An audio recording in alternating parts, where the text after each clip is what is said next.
మాట చెప్పినప్పుడు యేసుక్రీస్తు యొక్క పరిస్థితి ఏంటో చెప్తారా? ఏసీలో ఉన్నాడా? ఎక్కడున్నాడు చెప్పండి? సిలువ మీద ఉన్నాడు. మా సిలువ మీద కూడా మంచి చల్లగా ఉండే ప్లేస్లో ఉన్నాడా? భయంకరమైనటువంటి ఎండలో ఉన్నాడు.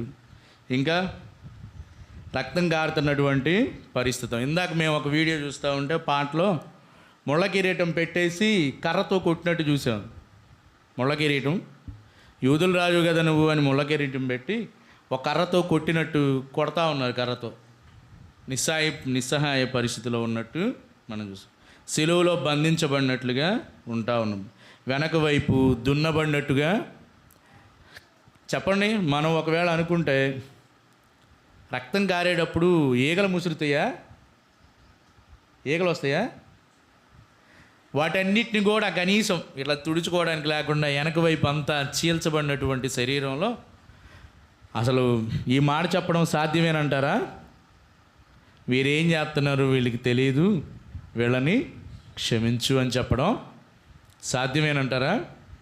ఏమో, నాకైతే సాధ్యం కాదనిపిస్తుంది. కాబట్టి భయంకరమైనటువంటి పరిస్థితుల్లో, నిస్సహాయ పరిస్థితుల్లో ఉన్నప్పుడు కూడా దేవుడు అక్కడున్న వాళ్ళను చూసి వీళ్ళు ఏం చేస్తున్నారో వీళ్ళకి తెలియదు. చివరి టైం అది, ఇంకో కొంచెంసేపట్లో చనిపోయే టైంలో క్షమించండి అని చెప్పడం గొప్ప విషయంగా మనం చూస్తూ ఉన్నాం. సరే, మరి మనం ఏం చేస్తాం? మనకే ఇన్ని బాధలు వచ్చినాయి అనుకోండి, మనల్ని చుట్టూ పెడితే అంతా ఉన్నారనుకోండి, సరే అంతెందుకు, ఎవడో పక్కనోడు నన్ను ఒక మాట అన్నాడు, మిమ్మల్ని ఒక మాట అన్నారు, అనుకోకుండా ఒక మాట అన్నారు అనుకోండి, ఏం చేస్తాం చెప్పండి? ఏం చేయమా? మనసులో పెట్టుకొని బాధపడతామా? టైం రావాలి, నీకు కూడా ఇస్తా, అది మన పని. యేసుక్రీస్తుని అన్నీ చెప్తున్నారు, అన్నీ చేస్తున్నారు. సిలువలో చేతులు అన్నీ ఫిల్ అయిపోయింది, ఆయన దగ్గర ఏం లేదు. నిస్సహాయ పరిస్థితుల్లో ఉన్నప్పుడు దేవుడు అంటున్నాడు, తండ్రి వీరు ఏం చేస్తున్నారు, వీడిని క్షమించు అంటున్నారు. మనమైతే మా పార్టీలో చూస్తాం కదా, మన రాష్ట్రంలో ఉన్న పార్టీలోని చూస్తే, ఏ రాష్ట్రంలో ఉన్నవాళ్ళు, గవర్నమెంట్లో ఉన్న పార్టీని అపోజిషన్ పార్టీ ఎప్పుడు కూడా వాళ్ళు ఒకటంటే వీళ్ళు ఒకటి అంటూ అనుకుంటారు. కౌంటర్ ఇచ్చి ఎట్టయినా వాళ్ళకి తగిలిచ్చేటట్టుగా, వాళ్ళకి ఘాటుగా తగిలిచ్చేటట్టుగా ఏమంటారు, చూటిపోటి మాటలతో నెట్టడం ఏదో ఒకటి చేస్తూ ఉండే పరిస్థితి. బట్ యేసుక్రీస్తు మాత్రం అలా కాదు. యేసుక్రీస్తు అన్ని శ్రమలు అంతా అనుభవిస్తా కూడా వీరేం చేస్తున్నారో వీరికి తెలియదు కాబట్టి వీళ్ళని క్షమించండి అనే మాట మనం చూస్తాం. ఎందుకు ఆ మాట చెప్పాల్సి వచ్చింది చెప్పండి? ఆ టైంలో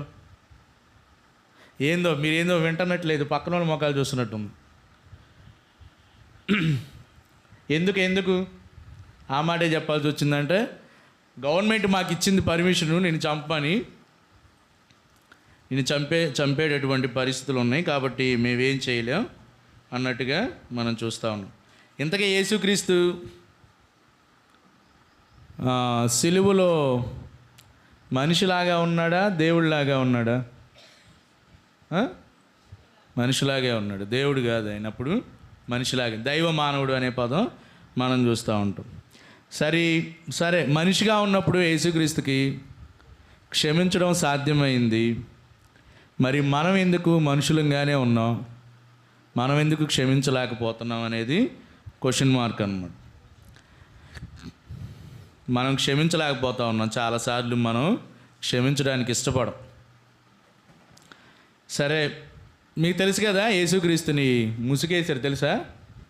ముసుగేసి బాగా గుద్ది, చెప్పు నిన్నెవరు గుద్దారో చెప్పు అని ఎగతాళిగా వేసినటువంటి పరిస్థితులు. ఉమ్మూసి మొకాన అవన్నీ కామ్గా భరిస్తూ అంత చిత్రహింసలు పెడుతున్న వాళ్ళని క్షమించమనడం అనేది చాలా గొప్ప విషయం. పిడిగుద్దులు, ఒక్కసారిగా ఆయన కానీ గట్టిగా అరిచాడంటే వాళ్ళందరూ నాశనం అయిపోతారు. బట్ అవన్నీ ఏం కాకుండా మనం చేసిన తప్పులన్నిటినీ ఆయన్ని కామ్గా ఉంచేటట్టు, మౌనంగా ఉంచేటట్టు చూస్తున్నాం మనం. యేసుక్రీస్తు అంటే అర్థం ఏంటి? యేసు అంటే అర్థం ఏంటి చెప్పండి. యేసు అంటే ఒకసారి చూద్దాం. మత్తయి 1:21 చదువుదామా? మత్తయి 1:21 చదువుదాం.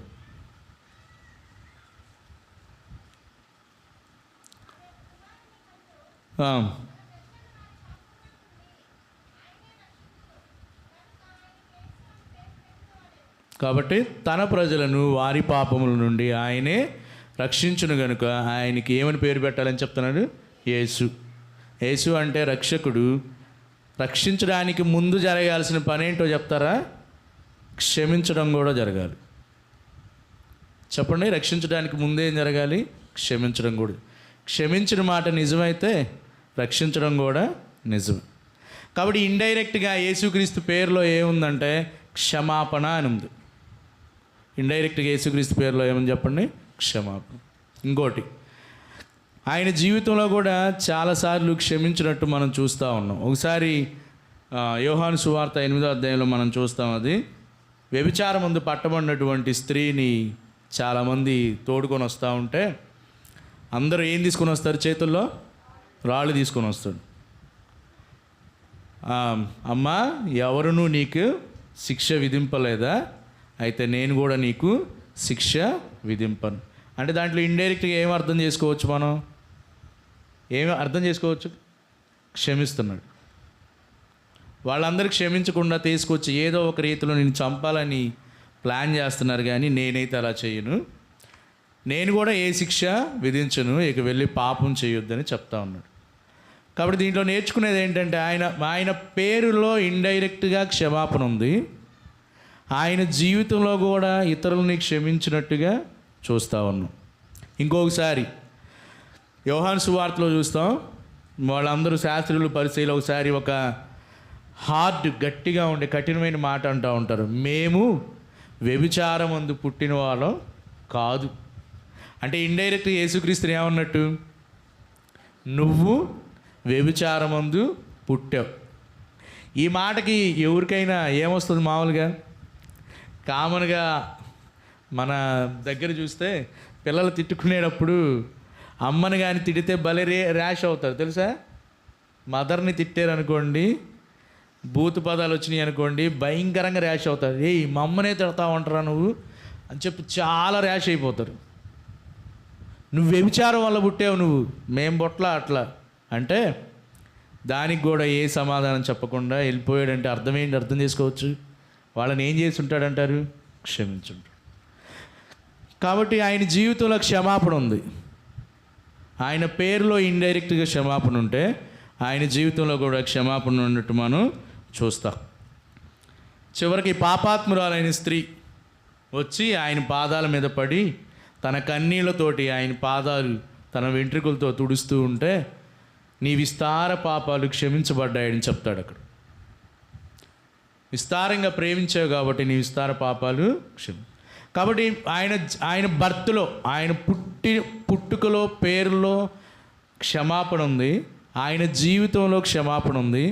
ఆయన చనిపోయేటప్పుడు కూడా క్షమాపణ ఉంది. చిత్రహింసలు పెడుతున్న వాళ్ళని, ఉమ్మేసిన వాళ్ళని జస్ట్ అలా తుడుచుకొని ఏం చేశాడు? నేను మిమ్మల్ని తండ్రి వీళ్ళు ఏం చేస్తున్నారు, వీళ్ళు తెలియదు కనుక వీడిని క్షమించు.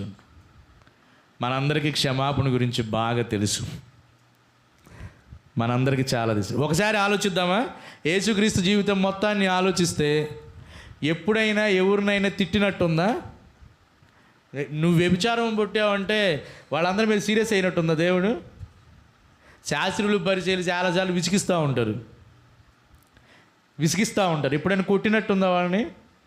2 సందర్భాల్లో. ఒకటేమో చెట్టుని శపించినట్టు చూస్తాం, మొన్న విన్నాం కదా మనం. ఇంకోటేమో దేవాలయంలో వాళ్ళందరూ వ్యాపారం చేస్తారంటే అప్పుడు పడద్రోసి వాళ్ళని కొరడాలతో కొట్టినట్టు ఉంది. కానీ క్షమాపణ విషయంలో మాత్రం ఎక్కడ ఆయన తగ్గినట్టు లేదండి. కాబట్టి ఎక్కడ ఒక వ్యక్తిని అరిచినట్టు కానీ చేసినట్టు కానీ లేదు. ఏం వచ్చినా క్షమించడం ఇండైరెక్ట్గా ఆయన క్షమించుకుంటూ వెళ్ళిపోయినట్టు చూస్తూ ఉన్నాం. కాబట్టి మనం నేర్చుకోవాల్సింది, ఆయన క్షమించాడు కాబట్టి ఆయన బిడ్డలమైనటువంటి మనం కూడా ఏం చేయాలి? క్షమించాలి. క్షమిస్తున్నామా? మన డైలీ లైఫ్లో, రోజువారీ జీవితంలో మనం క్షమిస్తున్నామా అనేది క్వశ్చన్ మార్క్.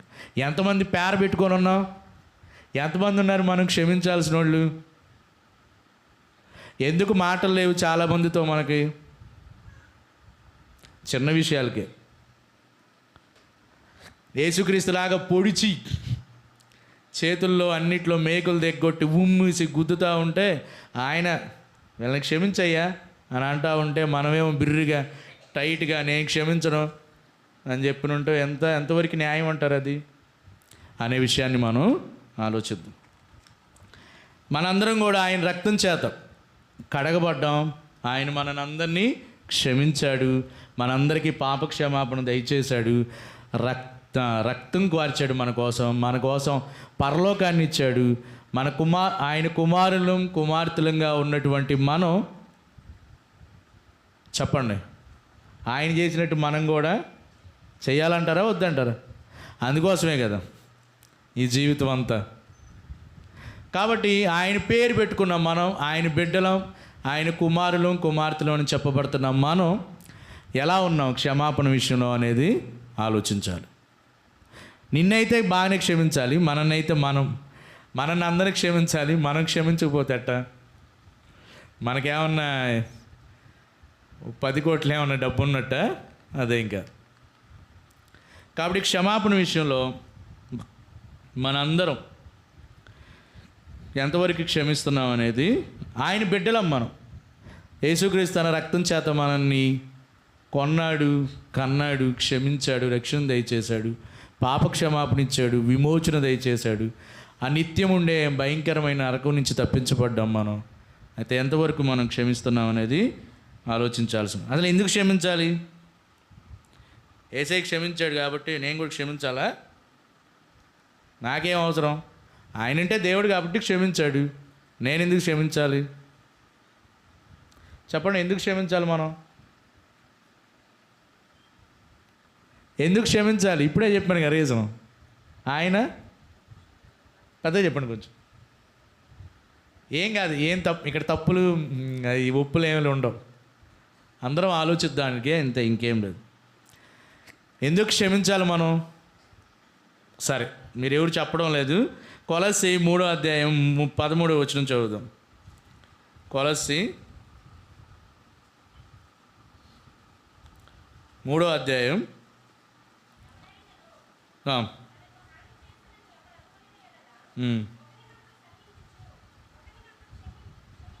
ఇప్పుడు అందరం కలిసి చదువుదాం. స్టార్ట్. ప్రభువు మిమ్మును క్షమించులాగిన మీరును ఒకరినొకరు క్షమించుడు.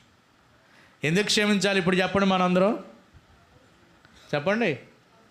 ప్రభువు మనల్ని క్షమించాడు కాబట్టి మనం కూడా ఇతరులని ఖచ్చితంగా క్షమించాలి. నేను క్షమించడం అంటే కుదిరే పనే లేదు. ఆయన మనల్ని క్షమించాడు కాబట్టి మనం ఖచ్చితంగా కూడా క్షమించాలి. ఇంకొక వచనం చూద్దాం. ఎఫెసీ 4:32.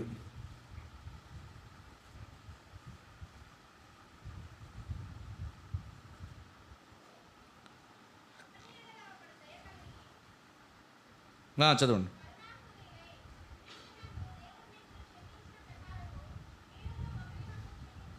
ఇక్కడ కూడా ఏముంది చెప్పండి? దేవుడు మిమ్మును ఇందాకేమో క్రీస్తు మిమ్మును క్షమించిన ప్రకారం, ఇప్పుడేమో దేవుడు మిమ్మును క్షమించిన ప్రకారం ఖచ్చితంగా మనం క్షమించాల్సింది. మరి ఎన్నిసార్లు క్షమించాలి? మాలతి చెప్పు. నీ దేవుడిని నమ్ముకుని ఎన్ని సంవత్సరాలు అవుతుంది? వరకు అడుగుతాను. 10 years. అక్క మురళక్క చెప్పండి, ఎన్ని సంవత్సరాలు అవుతుంది? అట్లా కాదు, మీరు దేవుడిని నమ్ముకొని ఎన్ని సంవత్సరాలు అవుతుంది? ఊరకు అడుగుతున్నాను అక్క. 15. చెప్పండి, యేసుక్రీస్తులో మీ విశ్వాస జీవితం ఎంత సంవత్సరాలు ఉంది? ఇక్కడ 10, 15. పెద్దోళ్ళు సుజాత చెప్పు. 30 సంవత్సరాలు. ఈ 30 సంవత్సరాల నుంచి దేవుడు క్షమిస్తున్నాడు అంటారా, క్షమించడం లేదంటారా? చెప్పండి. మనం తప్పులు చేసినప్పుడైతే క్షమిస్తున్నాడంటే క్షమించడం లేదంటారా? కాబట్టి మనందరం బిర్రుగా టైట్గా ఉండకూడదు. దేవుడు మనల్ని క్షమిస్తున్నాడు కాబట్టి మనం కూడా ఇతరులని ఖచ్చితంగా ఆయన క్షమించి మనల్ని క్షమించమని చెప్తున్నాడు. ఫస్ట్ ఆయన క్షమించాడు, తర్వాత మనల్ని ప్రభువు మిమ్మల్ని క్షమించిన ప్రకారము మీరు కూడా ఒకరినొకరు క్షమించాలి. కాబట్టి 40 సంవత్సరాలు 30 సంవత్సరాలు ఇంకా చాలామంది ఉన్నారు సీనియర్స్, వాళ్ళందరూ చెప్పమంటే ఇంకా చెప్తా ఉంటారు. మీరేమనుకోవద్దులే, అంటే తెలుసుకోవడానికి అది చెప్తున్నాను. ఇన్ని సంవత్సరాల నుంచి అంతకుముందు మీ ఏజ్ ఎంతో మీకు తెలుసు, అంతకుముందు కూడా క్షమించబడతా వచ్చాము. 30 సంవత్సరాల కాలంలో 30 సార్లు క్షమించడం అంటారా? క్షమించు. ఎన్నిసార్లు క్షమించాలి? ఒక వచనం చూద్దామా? మత్తయి సువార్త 18వ అధ్యాయం. మత్తయి సువార్త 18వ అధ్యాయం 21వ వచనం చూద్దాం.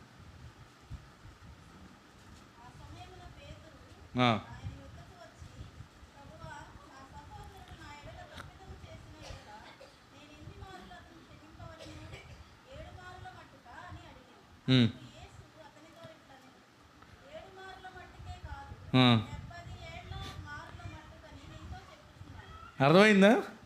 ఎన్నిసార్లు క్షమించాలంట? 70 ఏళ్ళు పోయిందాకా క్షమించడమే. ఒకవేళ మన జీవితం 70 సంవత్సరాలు ఉంటే బ్రతికితే మనం చనిపోయేదాకా ఇతరులను మనం ఏం చేయాలి? క్షమించాలి. చెప్పండి ఎందుకు క్షమించాలి? అందరూ మాట్లాడండి. ఎందుకు క్షమించాలి? దేవుడు మనల్ని క్షమించాడు కాబట్టి క్షమించాలి. ఎన్నిసార్లు క్షమించాలి? 70 ఏళ్ళు. ఇంకొక దాన్ని ఇంకొంచెం అనుకుంటే చనిపోయేదాకా మనం ఇతరులను ఏం చేయాలి చెప్పండి? క్షమించుకోవాలి. ఎందుకంటే మనని దేవుడు క్షమిస్తున్నాడు కాబట్టి మనం ఖచ్చితంగా మనం కూడా ఇతరులని క్షమించాల్సినటువంటి పరిస్థితి. మరి క్షమించకపోతే ఏమవుతుంది? నేను క్షమించను అంటే ఏమవుతుంది? ఎందుకు క్షమించాలో చెప్పాను, ఎన్నిసార్లు క్షమించాలో చెప్పాను. అసలు నేను బిర్రుగా ఉంటా, టైట్గా ఉంటా, క్షమించను అని అంటే ఏం చెప్పాలి? మరి దానికి ఆన్సర్ ఏంటి చూద్దాం. మత్తయి సువార్త 6వ అధ్యాయం.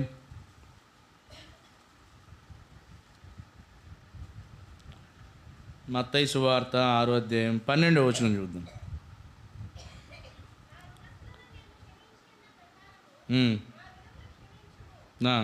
చదవండి.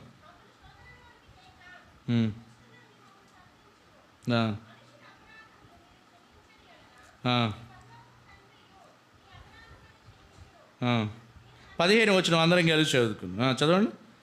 మీరు మనుషుల అపరాధములను క్షమింపకపోయిన ఎడల, చదవండి, మీ తండ్రి మీ అపరాధములను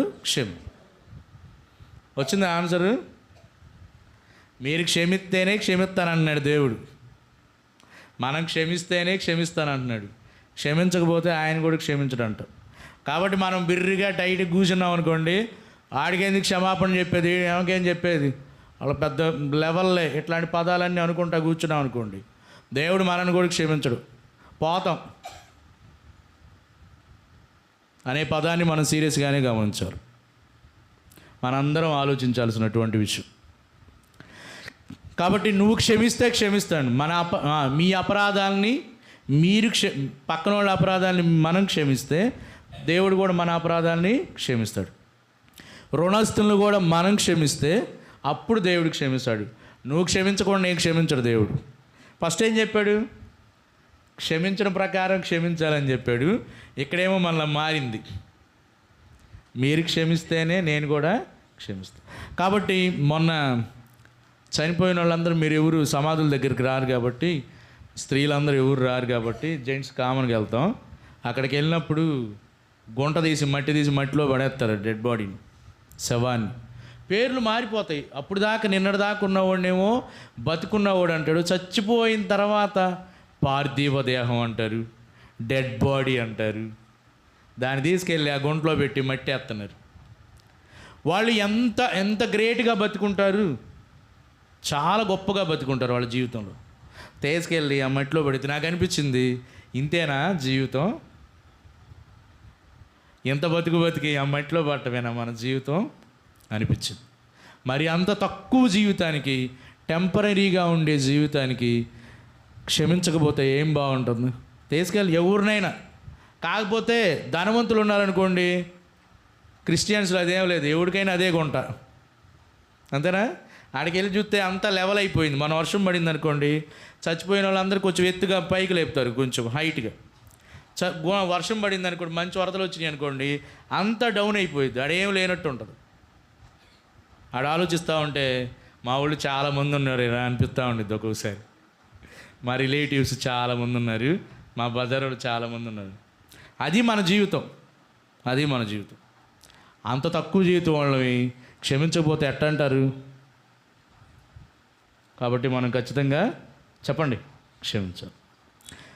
చిత్రహింసలు పెట్టబడి చనిపోతున్నటువంటి వ్యక్తే క్షమిస్తే, ఆఫ్టర్ ఆల్ కొంచెం జీవితం ఉన్న వాళ్ళు మనం ఖచ్చితంగా క్షమించాలి.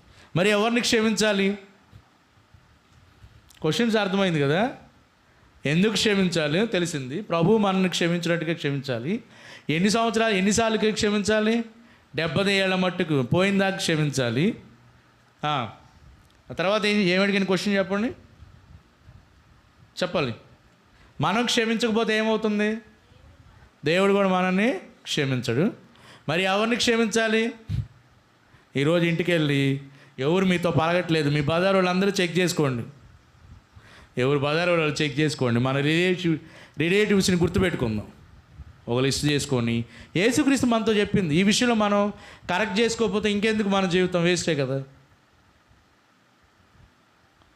మీరు ఏం ఆలోచిస్తున్నారో నాకు తెలియదు. మీ బజార్లో ఎంతమంది ఉన్నారు క్షమించాలని వాళ్ళు? ఎదురుపడినా కూడా ముఖం తెప్పించి వెళ్ళిన వాళ్ళు ఎంతమంది ఉన్నారు? ఇవన్నీ ప్రాక్టికల్స్. మా క్లాస్లో నేను చెప్పేది, మా సార్ వీళ్ళిద్దరూ మాట్లాడుకోవడం లేదు సార్ అంటే ఒకటే చెప్తా నేను, నా క్లాసులో అందరితో మాట్లాడాలని చెప్తాను నేను. నా క్లాసులో అందరితో మాట్లాడు. ముస్లిం పిల్లలు చాలా గట్టిగా ఉంటారు అసలు. సార్ నేనేం తప్పు చేయలేదు సార్, నేను సారీ చెప్పను సార్ అంటారు, గట్టిగా ఉంటారు. మీరు ఏమన్నా చెప్పండి, నేను నేర్చుకున్నది ఏంటంటే, ఇక్కడ విన్న విషయం ఏంటంటే, నా తప్పు లేకపోయినా నేను సారీ చెప్పాను అనుకోండి, దేవుడు నాకు బ్లెస్సింగ్ ఇస్తాడనేది నేను నేర్చుకున్నాను. అదే వాళ్ళకు కూడా చెప్తా. క్రిస్టియానిటీలో ఎలా ఉంటుంది, ఎవరు ఫస్ట్ సారీ చెప్తే వాళ్ళకి బ్లెస్సింగ్స్ రా అని చెప్తూ ఉంటాడు. కాబట్టి వాళ్ళు కొంచెం బిర్రుగా ఉంటారు. సార్ నేను చెప్పను సార్, చెప్పే పనే లేదన్నట్టుగా ఉంటుంది. వాళ్ళని ఏదో ఒక విధంగా కలపడానికి నేను ఖచ్చితంగా ట్రై చేస్తాను. రేపు వచ్చేటప్పటికి మీ ఇద్దరు మాట్లాడుకుంటూ ఉండాలి, లేకపోతే మాత్రం బాగోదు అన్నట్టుగా చెప్పాలని ట్రై చేస్తాను. కాబట్టి క్షమించకపోతే దేవుడు మనల్ని క్షమించు. సరే, క్షమాపణ చాలా శక్తివంతమైనది. అందరూ చెప్పండి ఈ మాట, క్షమాపణ చాలా శక్తివంతమైనది. క్షమాపణ అనేది దైవ లక్షణం. సంబంధాలు హింస లేకుండానే వివాదాలను పరిష్కరించేది ఏంటంటే క్షమాపణ. ఈ మాట అందరూ చెప్పండి. వివాదాలు గొడవలు ఏమి లేకుండా పరిష్కరించేది ఏంటి చెప్పండి? క్షమాపణ. ఒక ఎగ్జాంపుల్ చెప్తాను. నాబాలు గుర్తున్నాడా మీకు? అబీగయాలు, నాబాలు, దావీదు గుర్తున్నారా? దావీదు నాబాలు యొక్క గొర్రెల మొత్తాన్ని అడవిలో ఉన్నట్టు చుట్టూ కాపలా కాసి వాళ్ళని ఏం కాకుండా జాగ్రత్తగా కాపాడుతాడు. అప్పుడు గొర్రెలో బొజ్జు కత్తిరించే టైం వచ్చినప్పుడు దావీదు వాళ్ళ శిష్యులను, వాళ్ళ సేవకులను పంపించి, నీ గొర్రెలను మేము చాలా కాపాడాము, వినపడిందా? ఇప్పుడు మంచి టైం వచ్చింది నీకు, మాకు ఏదైనా హెల్ప్ చేయని పంపిస్తే, దావీదేవుడు, యెష్షయి కుమారుడేవుడు, నేను సంపాదించుకుంది నేను ఎందుకు ఇవ్వాలి మీకు ఈ వాక్యం కావాలంటే మొదటి సమూయేలు 25వ అధ్యాయంలో ఉంటుంది, మీరు చూసుకోవచ్చు. తర్వాత చూడండి. దావీదేవుడు, యెష్షయి కుమారుడేవుడు, నేను ఎందుకు ఇవ్వాలి? నేను కష్టపడి సంపాదించుకుని నేను తింటా, మీకెందుకు పెట్టాలి అని చెప్పన్నాడు. ఇంకా ఆ సేవకులు వెళ్ళి దావీదు చెప్తారనమాట ఇదే మాట. దావీదు 400 మందిని బయట పెట్టుకున్నాడు. 400 మందిని, అందరు కత్తులు తీసుకున్నారు. 200 మంది సామాన్ దగ్గర ఉన్నారు. దావీదు కూడా కత్తి తీసుకొని రెడీగా ఉన్నారు. తెల్లారులోకి నాబాలుకి సంబంధించిన ఒక్క మగాడు కూడా, ఒక్క జంట అంటూ ఎవడు లేకుండా చంపేస్తా అని తీర్మానం చేసుకొని వచ్చేసాడు అనమాట. బయలుదేరుతా ఉన్నాడు. ఇంతలోకి వాళ్ళ భార్యకి ఎవరో ఇన్ఫర్మేషన్ అందించాడు ఒక అతను. అమ్మ, దావీదు సేవకులు వచ్చారు, దావీదు అక్కడ ఉన్నప్పుడు మేము చాలా సేఫ్గా ఉన్నాం, మాకు ఎలాంటి ఇబ్బంది లేదు, ఒక గొర్రె కూడా ఏం తప్పిపోలేదు, ఏం కాలేదు, అలాంటి వాడితో ఈ నాబాలు ఇట్ట కఠినంగా మాట్లాడాడంటే ఇంకప్పుడు ఆమె ఏం చేస్తుందంటే అప్పటికప్పుడు అంతా వాళ్ళ ఇంట్లో ఉన్న ఆహార పదార్థాలన్నీ 5 గొర్రెల మాంసం అంట. ఇందాక చదువుతూ ఉంటే అది అనిపించింది. చాలా 200 రొట్లు అవన్నీ తీసుకొని, ద్రాక్ష గెలలు, ఏం కావాలో ఫుడ్ ఐటమ్స్ అన్నీ తీసుకొని వెళ్ళింది అనమాట. ఎదురెళ్ళి ఆయన దగ్గరికి వెళ్ళి క్షమాపణ అడిగింది. ఈ దోషం నాదని క్షమించు అంటే భలే మాట అన్నాడు. ఏమన్నాడు చెప్పనా? నిన్ను పంపించిన దేవునికి స్తోత్రం కలుగును గాక అని చెప్పాడు దావీదు. లేకపోతే తెల్లారిలోపు మగపిల్లవాడు కూడా లేకుండా చేయాలని పెద్ద తీర్మానం చేసుకున్నాడు. ఇప్పుడు నేను చెప్పిన ఇందాక విషయం ఏంటి చెప్పండి? హింస ఉందా ఇప్పుడు? ఇంకా ఆగిపోయాడు. అబిగయాలు వెళ్ళిపోయింది, క్షమాపణ చెప్పింది, ఆగిపోయి అమ్మ నువ్వు కానీ ఎదురు రాకపోతే తెల్లారిలోపు మీ ఇంట్లో మీకు రిలేటివ్స్ అందరూ నాబాలుకి సంబంధించిన వాళ్ళు అందరూ చనిపోయి ఉండేవాళ్ళు చెప్పు. కాబట్టి క్షమాపణ చాలా శక్తివంతమైంది. చెప్పండి, హింసకు తావుందా ఇప్పుడు? హింసకు తావుక లేకుండానే వివాదాన్ని పరిష్కరించినట్టు మనం చూస్తూ ఉన్నాం. తర్వాత పాడైపోయినటువంటి సంబంధాలని మెరుగుపరుచుకోవడాన్ని క్షమాపణ అడగడం అనేది, క్షమించడం అని అడగడం అనేది ఒక ప్రభావవంతమైనటువంటి మార్గం. సంబంధాలు మెరుగుపరచబడాలి, మన సంబంధాలన్నీ మెరుగుపరచబడాలంటే ఇది ఒక ప్రభావవంతమైనటువంటి మార్గం. చిన్న కుమారుడు తెలుసు కదా మీ అందరికీ, ఉన్న డబ్బు మొత్తం నాకు ఆస్తి భాగాలు చేస్తావో చేయవా అని చెప్పి మొత్తం తీసుకొని దూరదేశం వెళ్ళి మొత్తం లాస్ చేసుకొని పందులు తినే పొట్టు దగ్గరికి వచ్చినప్పుడు వచ్చి నీకు విరోధంగా పరలోకానికి నీకు విరోధంగా నేను తప్పు చేశాను, నన్ను క్షమించు, నీ కూలోళ్ళలో ఒకటిగా పెట్టుకోమని అడుగుదామని వస్తూ ఉంటే వాళ్ళ తండ్రి క్షమించాడా? ఆయనే పరిగెత్తుకుంటూ వెళ్ళాడు. వెళ్ళి క్షమించి నువ్వు నా కుమారుడివే అని చెప్పి క్షమించాడు. కాబట్టి సంబంధాలు బాగుపడాలన్నా కూడా చెప్పండి, ఒక ప్రభావవంతమైన మార్గం అని మనం చూస్తూ ఉన్నాం. క్షమాపణ చెప్పడం అనేది సమాధానానికి సమాధానం కలుగు చేస్తుంది మన మధ్యలో. ఇంతకీ ఇప్పుడు క్షమించడం మాల్తి, నేను క్షమించాలంటే డబ్బులు ఏమైనా కట్టాలా? ఇదివరకు పోపుల కాలంలో, రోమన్ క్యాథలిక్స్ పోపుల కాలంలో క్షమాపణ పత్రం, పాప పరిహార పత్రం అని ఒకటి ఉండేది. ఫస్ట్లో వాళ్ళందరి దగ్గరికి వెళ్ళి పాప పరిహార పత్రం కొనుక్కోవాలంటే డబ్బులు కట్టాలి. మనం ఒక లిస్ట్ ఇస్తాడు, ఆ పాప పరిహార పత్రాలంటే డబ్బులు కట్టాలి. కాబట్టి క్షమించడానికి డబ్బులు కట్టాలా? చెప్పండి. నేను మీ దగ్గరికి వచ్చి సారీ అని 2 పదాలు చెప్తే సరిపోయింది. ఒకసారి మా ఇంట్లో జరిగిన విషయం ఏంటంటే, మ్యారేజ్ కావడానికి ముందు అన్న ఫోన్ చేసి, రే మీ నాన్నకు ఫోన్ చేసి నువ్వు సారీ చెప్పని చెప్పాడు.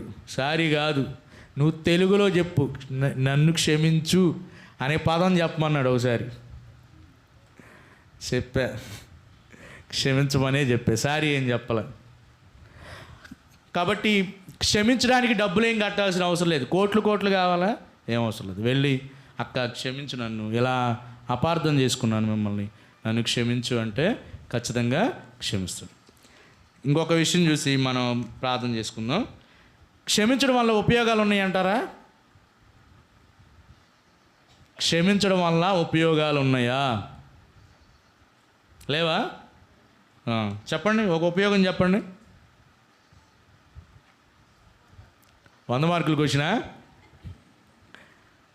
క్షమించడం వల్ల ఉపయోగాలు ఉన్నాయా లేవా? సంబంధాలు బాగుపడతాయి, సంబంధాలు బాగుపడతాయి. చెప్పండి, మీరే చెప్పండి. నేను ఒకటి చెప్పా ఉదాహరణకి. ఏంది బాగా ఆలోచిస్తున్నారు, తీవ్రంగా ఆలోచిస్తున్నారు? చెప్పండి. ఆరోగ్యవంతమైన సంబంధాలు ఉంటాయంట, హెల్దీ రిలేషన్స్ ఉంటాయి క్షమించడం వల్ల. నెక్స్ట్, మానసికమైనటువంటి ప్రశాంతత ఉంటుంది మనకి క్షమించిన తర్వాత. అర్థమైందా? హెల్దీ రిలేషన్స్, ఆరోగ్యవంతమైనటువంటి సంబంధాలు ఉంటాయి, మంచి సంబంధాలు ఉంటాయి. మానసికంగా మనం ప్రశాంతంగా ఉంటాం. అది చెప్పనంత వరకు గందరగోళంగానే ఉంటాం. ఇంకా వాళ్ళ మీద కోపం ఎక్కువ అవుతూ ఉంటుంది. చెప్పిన తర్వాత అబ్బా ఈరోజు ఎంత ప్రశాంతంగా నిద్రపోయానో అది సారీ చెప్పిన తర్వాత, క్షమించమని అడిగిన తర్వాత మనం ఒత్తిడి తగ్గుతుంది, మన మీద ఉన్న ప్రెషర్ తగ్గుతూ ఉంటుంది, ఆందోళనగా ఉంటాయి, ఏ విషయం కాన్సన్ట్రేటెడ్గా చేయలేకపోతూ ఉంటాం. క్షమించినంతకాలం క్షమిస్తే మనం మనలో ఉన్న ఆందోళన, ఒత్తిడి మొత్తం కూడా పోతూ ఉంటాయి. పగ, ద్వేషం లాంటి ఆ భావాలన్నిటి కూడా మన నుంచి దూరం అవుతాయి. చెప్పండి మంచిదేనంటారా క్షమించడం వల్ల లాభాలు ఉన్నాయంటారా? క్షమించడం వల్ల లాభాలు ఉన్నాయా లేవా? ఉన్నాయి. చెప్పండి ఏమేమి ఉన్నాయి? చెప్పాలి, మీరు చెప్పాలి. హెల్దీ రిలేషన్స్, ఆరోగ్యకరమైనటువంటి సంబంధాలు ఉంటాయి. ఇంకా చెప్పాలి. నెమ్మదిగా ప్రశాంతంగా మానసికమైనటువంటి ప్రశాంతత ఉంటుంది. ఇంకా సంతోషంగా ఉంటాం. గందరగోళం, ఆందోళన లాంటి పరిస్థితులు ఉండవు. పగ, ద్వేషం అవన్నీ కూడా పులి స్టాప్ పెట్టేటటువంటి పరిస్థితి. మరి ఇన్ని విషయాలు ఉన్న క్షమాపణని మన జీవితంలో మనం ప్రాక్టీస్ చేయకపోతే ఎవరు ప్రాక్టీస్ చేస్తారు? దేవుడు అతి కష్టమైన పరిస్థితుల్లో శక్తిని అంతా కూడబెట్టుకొని, ఒకసారి ఆలోచిస్తే ఆయన అన్నం తిని ఎంతకాలం అయింది? గెత్సేమనే తోటలో తినుంటాడు. గెత్సేమనే తోటలోకి వెళ్ళడానికి ముందు ఆ చివరి లాస్ట్ సప్పర్ అని ఉంటుంది కదా, మేడగదిలో శిష్యులందరూ కూర్చొని ఇంకెప్పుడు మీతో తినను, అప్పుడు తిన్న ఆహారం, ఆ రోజు ప్రేయర్ చేశారు. ఆ రోజు నెక్స్ట్ డే అంతా ఏడ్చబడటం, కొరడాలతో కొట్టడం, మంచినీళ్ళు ఇచ్చిన పాపానికి కూడా పోలేదు. ఈ రోజుల్లో ఒక వ్యక్తి ఎవడైనా పోలీసులను పట్టుకుంటే మంచోడైతే వాడికి లగ్జరీ, జైల్లో కూడా లగ్జరీ. ఏసీ పెట్టకపోతే డిమాండ్ చేస్తున్నారు వాళ్ళు, తప్పు చేసినా కూడా. ఆయన అన్నీ కనీసం వాటర్ కూడా ఎవడిచ్చినట్లేదు. అంత నిస్సాయి స్థితిలో, కనీసం తుడుచుకోవడానికి కూడా పరిస్థితి లేని స్థితిలో దేవా వీళ్ళని క్షమించు అని అంటున్నాడు. ఇంత మనం దేవుని బిడ్డలం కాబట్టి మనం కూడా క్షమిద్దాం. ఒక వచనం చదువుకొని మనం ప్రార్థన చేసుకుందాం. 1 పేతురు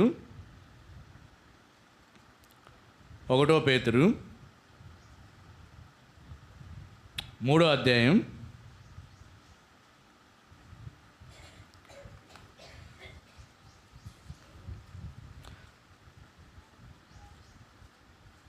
9వ వచనం చదువుదాం, అందరం కలిసి చదువుదాం. చదవండి. ఆశీర్వాదమునకు వారసులగుటకు మీరు పిలువబడితే గనుక కీడుకు ప్రతి కీడైనను దూషణకు ప్రతి దూషణైనను చేయక దీవించడి. ఇంకో పదం కూడా యాడ్ చేసుకుందాం, క్షమించుడి. మనం చదువుదాం అందరం. ఆశీర్వాదమునకు వారసులగుటకు మీరు, క్షమించడానికి కాదు మనం పిలువబడింది, ఆశీర్వాదంగా ఉండడానికి పిలువబడ్డాం. మనం ఏం చేయకూడదంట? కీడుకు ప్రతి కీడు. వాడికి ఎట్టయినా కౌంటర్ ఇస్తా, వాడిని ఎట్టయినా ఏదో ఒక సిచ్యువేషన్లో కొడతా వాడిని, అవన్నీ కాదు. కీడుకు ప్రతి కీడైనను దూషణకు ప్రతి, ఆమె ఈ మాట అంది, నేను కూడా ఆమెను ఎట్టయితే ప్రతి దోషం చేయాలి అని అనుకోకుండా ఏం చేయాలంట మనం? చేయక, చదవండి, దీవించుడి. పక్కన ఇంకో మాట పెట్టుకుందాం, ఏం పెట్టుకుందాం? క్షమించుడు.